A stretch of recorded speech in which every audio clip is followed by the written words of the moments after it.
And that kind of kicked off a week of what would be just complete and total generosity for strangers and people that we didn't even know. So in my last video, I talked about how Driven to Cure helped get me to surgery. And so it probably left off on a cliffhanger, probably didn't make sense why I was going to MD Anderson. And then all of a sudden, everybody knows that I got my surgery at the NCI in Bethesda, Maryland, or the NIH. So how I got there was through Driven to Cure. So my last video got us up until April of 2021. And that was about 4 months into my diagnosis. And so the rest of this video is going to be about what it took to get me to surgery at the National Cancer Institute or the National Institutes of Health. And Driven to Cure had a very big hand in getting me there. So as I mentioned in my last video, I had seen this bright orange GTR on another patient's page, and because I worked in the motorsports industry, I wanted to reach out and see if we could connect our networks for fundraising. But when I spoke with Bruce, who runs Driven to Cure now, and he found out how rare the type of kidney cancer I had was, he instantly knew that the NIH was the place that I needed to be. And when we got off the phone, he sent an email to the top of the NCI for kidney cancer. Once Bruce sent that email, I wasn't sure I was going to get a response, but I woke up the next morning and instantly had an email in my inbox from Dr. Linehan the next morning saying that they wanted to take on my case. This was still in that time where I was struggling with my current oncologist and I was trying to switch. This all seemed to happen right at the same time. That wasn't on purpose. That's just kind of how it happened. And so I was still switching oncologists at MD Anderson, and I kept that ball rolling as I was continuing to talk to the NCI, because I honestly was more reserved about talking to the NCI than I was about MD Anderson. The NIH, the NCI, which is National Cancer Institute, in case I haven't said that yet, they aren't like MD Anderson. They don't have a bunch of advertising. They don't have a huge reputation. They're a research hospital, so they specialize in clinical trials, rare cancers, and research. And so I didn't know a whole lot about them. And I was already in the process of switching oncologists at MD Anderson, so I thought I still want to pursue this route at NCI. But as I said, going through so much change through this process really, really stressed me out. And I thought, okay, am I just never going to be happy where I'm at? And was second guessing myself every time that I went through these changes. I remember one day after telling my husband that I wanted to go to the NCI, but I could tell it was really stressful for him that I kept looking for other answers and I wouldn't kind of ever just settle in. And so I promised myself that this was going to be the last stop. So the next morning, I had heard back from Dr. Linehan, and at the same time, because I was going through the process where Casey Cure was helping me get to this new oncologist at MD Anderson, I also let them know Driven to Cure put me in touch with Dr. Linehan at the NIH, and then they replied back offering to put me in touch with the surgeon. So Driven to Cure had reached out to Dr. Linehan, and at the same time, Casey Cure reached out to Dr. Ball, who was the surgeon on my case. So the contact kind of came from two different places, but I couldn't be more grateful for both of them. So by the time that telehealth appointment finally rolled around, I knew that this was my last chance at surgery. Dr. Linehan emailed me, said that they wanted to take a look at my case, and so I needed to send my records over. So I then uploaded my scans so that the NCI could take a look at them, and then we had a telehealth visit within a few days. I remember getting that first phone call when I heard that they were taking a look at my scans and wanted to look at my case. And it's almost comical at any time I end up on the phone with anybody who has looked at my scans, because this thing was massive and nobody expects to find something this big inside of a 29-year-old woman. So it was very obvious that they were shocked by the scans, but that they wanted to take a further look at it. They did all mention that it kind of looked like an oncocytoma, but they definitely needed to get a copy of my slides so that they could know for sure, and they needed to check my histology in-house before they would know if they could operate or not. So then I needed to transfer my slides from my biopsy from the University of Utah over to the National Cancer Institute. And that was very, very stressful. Because I have such a rare case, they tested it over and over and over again because they thought there's no way that this thing can be a metastatic oncocytoma. Those just don't exist. And so they tested it often. So when you take a biopsy, there's so much tissue that you have that you can work with and test. We had used a lot of it. And so we didn't even know if I had enough to get to the NCI. There was a bunch of calls back and forth to figure out if we had enough tissue to do it. We found out that we did have enough tissue, barely, for the request to make it to the NCI. They sent my slides and I would follow up with them every few days and they weren't getting them. And so I finally decided to track down the tracking number that was used to send the slides and try to figure out where they went and why they weren't there yet. And because of an admin error, they ended up sending my slides to some random tiny hospital in Montana. When I heard that, I was beyond stressed. These were the very last bits of my biopsy, and we didn't know if it would be safe for me to go for a biopsy again because I had an internal bleed during the first one. So this was the last chance, and I felt like it was slipping through my fingers because we had lost my slides. Whole bunch of calls later, I tracked down the hospital in Montana, had to route around a bunch of people there until we eventually got to the right place where the slides were likely going to show up. And the woman I spoke with there was so kind and so nice. And she assured me that she was going to keep an eye out for them. And instantly, as soon as they came in, she was going to send them back so we could get them routed to the NCI. So it was a long process to get them there. But my slides did eventually make it to the NCI. They had their pathologist look at it as well, who was an expert at looking at oncocytomas and has looked at so many of them before. And they also determined it looked like an oncocytoma, which qualified me for surgery. And I will never forget that next appointment. So it took them a couple weeks to run my slides and do all the testing that they wanted to do. And then I finally had the appointment to talk about if surgery was going to be possible or not. As this happened, I had just barely gotten my new oncologist at MD Anderson, like 2 or 3 days prior to this next appointment. And so it felt weird kind of talking to 2 institutions at once, but I already had this line out to the NCI and I knew this was the last stop for me to check. And even though MD Anderson had opened up the discussion for surgery, I wanted to see the NCI out and hear what they had to say. And so I will never forget waiting for that appointment. It was a telehealth appointment and I sat here like clicking my pen for, I swear it felt like an eternity as I was waiting for them to join the call. I was just so nervous and felt like so much was on the line for this call. And I will never, ever forget that call.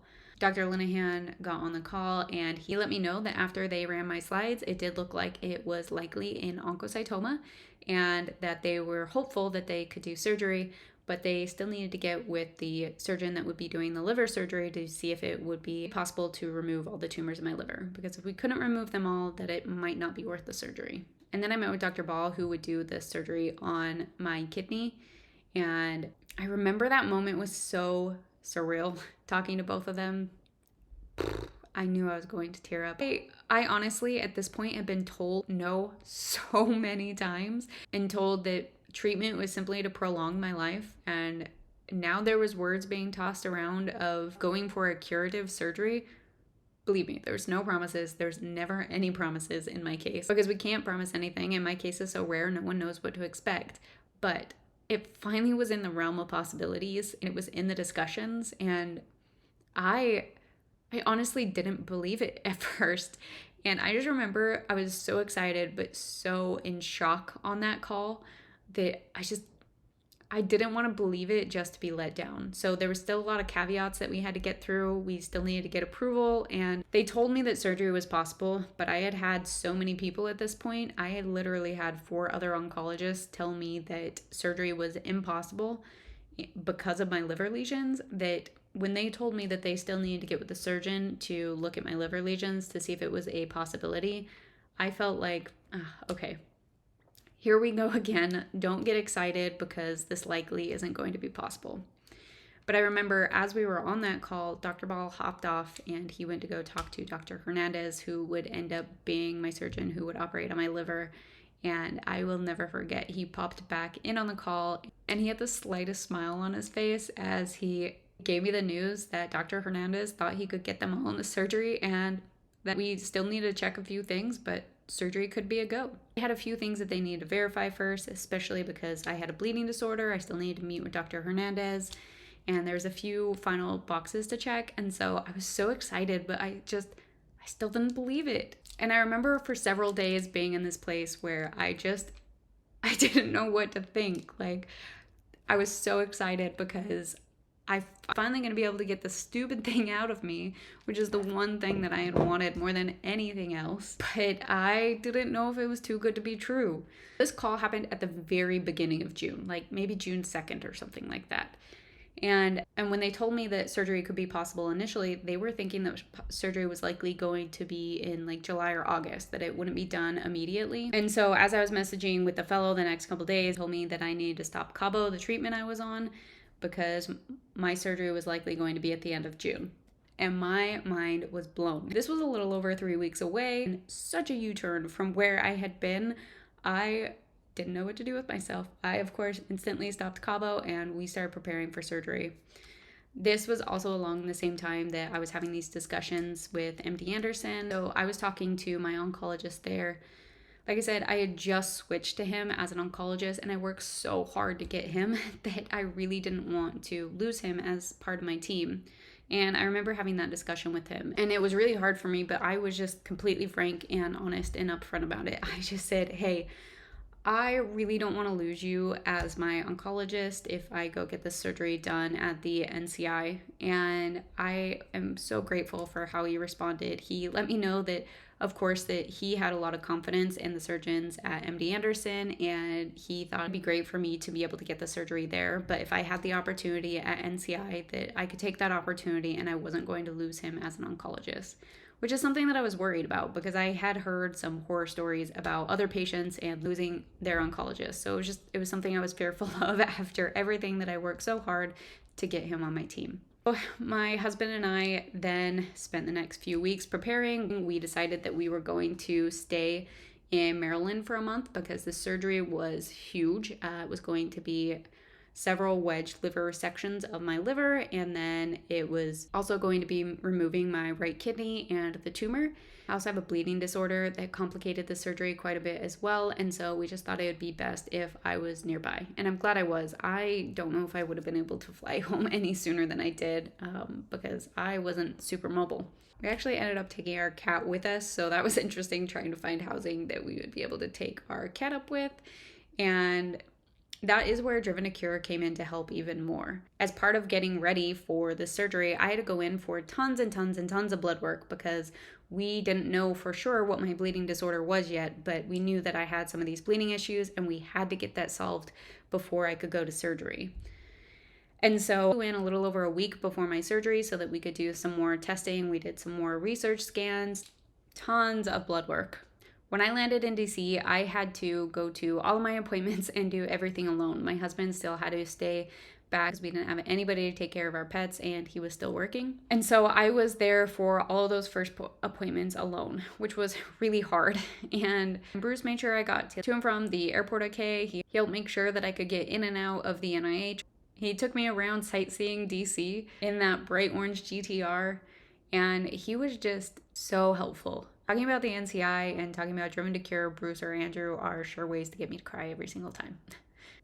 And I couldn't be more grateful for his support through that. So Bruce was there supporting and helping us coordinate everything leading up to my surgery.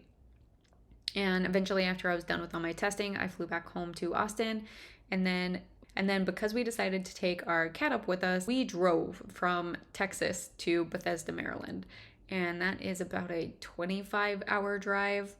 And with a cat, that is not fun. It's quite the memory to look back on now, but it definitely wasn't a stress-free experience on my way up to surgery. So we drove and got to Maryland. And then once we got to the NIH, Bruce also introduced us to an incredible nurse named Allie who had really formed a bond with Andrew when he was going through his cancer treatment. And Allie, on top of being an incredible human being, also happens to love cats. And we didn't know what we were going to do with our cat while I was in surgery, because Brian was likely going to be staying at the hospital with me, and because of COVID, he wouldn't be allowed to leave the facility. And so we needed somebody to check on our cat because I was likely going to be in the hospital for about 10 days. And Allie offered up to come visit Dora for us and make sure she was fed and taken care of. And I was so incredibly grateful for that. And that kind of kicked off a week of what would be just complete and total generosity from strangers and people that we didn't even know. So now that I was back in Maryland, we still had more blood work and more testing that we needed to do. We thought we were on the right path for my bleeding disorder, but we weren't 100% sure. Still had more testing that we needed to do. Also, because we were doing a surgery on my liver, we needed a lot of blood in case anything went wrong, because the liver is very vascular and can have a high tendency to bleed. And with my bleeding disorder on top of that, they wanted to make sure that they had everything in place just in case things went catastrophically wrong. That is one thing that I do love about the NCI. They are very, very prepared. They are the best of the best, but they prepare for the worst just in case. And so I really appreciated that they were thorough on that. And so for my surgery, I think that we had requested 50 units of blood. And there was a blood shortage last summer.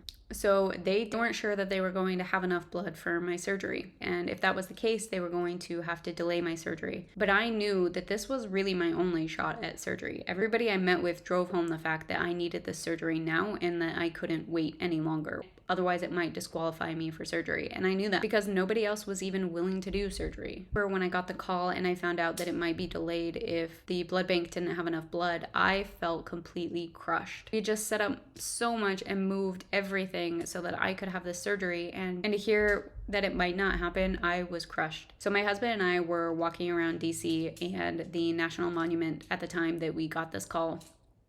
And I made a last-ditch effort to decide to make a post on social media and ask for blood donations. I really didn't think that we would be able to drive very many in. My stepbrother had lived in the area, but I really didn't know anybody else. And so I didn't think that very many people would see this post, but it was kind of a last-ditch effort.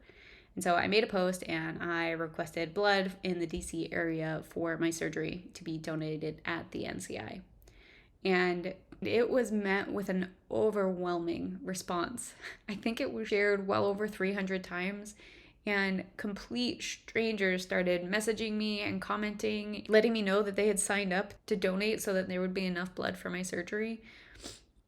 One of my coworkers saw the post, and my work ended up sharing with some of the people in the area. One of my coworkers who lived hours away even showed up to donate as well. When I called the blood bank, they let me know they hadn't received a response like this in the 15 years or so that they had been working there. They said that they opened up slots on the weekend where they normally weren't going to be open and were staying open later so that they could fill all of these appointments that people were calling in to book. And by the time my surgery rolled around, we had driven in 70 units of blood, which gave us the all clear to go through a surgery. And I will never forget the generosity of everybody who stepped in for that. These were people who didn't have a clue who I was, who just saw a post on social media, who stepped in to help me get to a surgery that completely changed my life.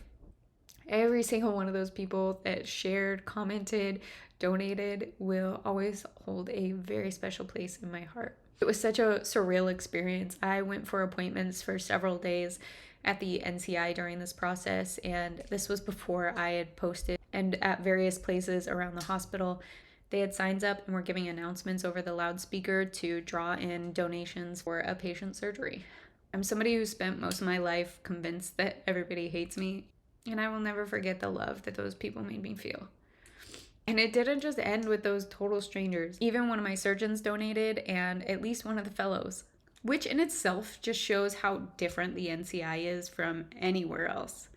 I will make a separate video on the NCI at some point because there are tons of resources about MD Anderson and all of these other different cancer centers, but the one that you do not find much information on is the National Cancer Institute and the National Institutes of Health. And that's because they're a research hospital and a government entity. And I know that really scared me before I went to the NCI. I wasn't really sure what to think about them. I couldn't read reports of patients' experiences, and honestly, the whole thing terrified me. I'll make a separate video where I'll talk about what my experience at the NCI in general was like. I want to make a dedicated video to that because there are tons of stories that happened through there. But I will just say that I have never met so many doctors, surgeons, physicians, and nurses that just care. I cannot rave enough about my surgeons, and it's not just because they're the only ones who are willing to do surgery on me. They are both incredible people. Along with all the fellows who work beside them on my case, it is just such a different experience. Such a different dynamic because of the way that it's structured as a research hospital.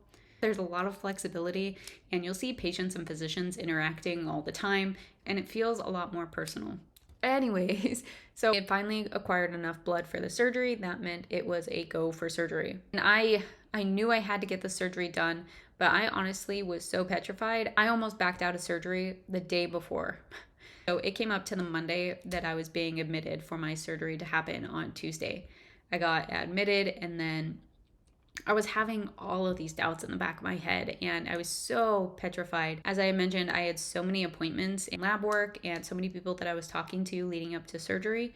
And every doctor I had talked to, it became clear just how many times they were meeting over my surgery and how this wasn't quite common practice, and they normally didn't meet this often, which was very reassuring on one hand, but also terrifying on another hand.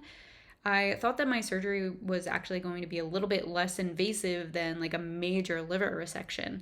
And so I didn't think that this surgery was crazy big. And every person that I kept talking to, it just felt like it was getting bigger and bigger and bigger. And so I started to get so terrified and thought that this was going to be a lot bigger than I was expecting it to be. And I remember how scared I was. I had so many wonderful doctors on my team. And the night before surgery, they all came to my room together to make sure that I was ready to go through with the surgery. And I had been on edge all day and been back and forth on if I was going to go through with the surgery. And having all of them there really meant a lot. It gave me the confidence that I needed to go through with the surgery. So I had the confidence to go through with surgery. I was still terrified every step of the way. But we went through with surgery on Tuesday, June 29th, and everything went well. Thankfully, we didn't have to tap into those 70 units of blood we drove in. I did end up needing 2 units, but the rest went to other people who very much needed the blood, but the blood shortage. So that's the story of how I got to surgery and how it took me 6 months to get there. I will make a separate video talking about the NCI. Like I said, I'll share probably some of my stories from the NCI. And because I feel like there's just more information that needs to exist out there. For surgery, I was very anxious and didn't know what to expect because I didn't have a whole lot of information to go off of. You can find a ton of information on MD Anderson. You cannot find that much patient information on the NCI, and they don't have the resources that MD Anderson does for all of that stuff. I want to make a video in case another patient ever has the same uneasiness that I did, to know that they are in good hands at the NCI and some of the wonderful things that happen there. So thanks for catching this video. I always appreciate your love and support. See ya.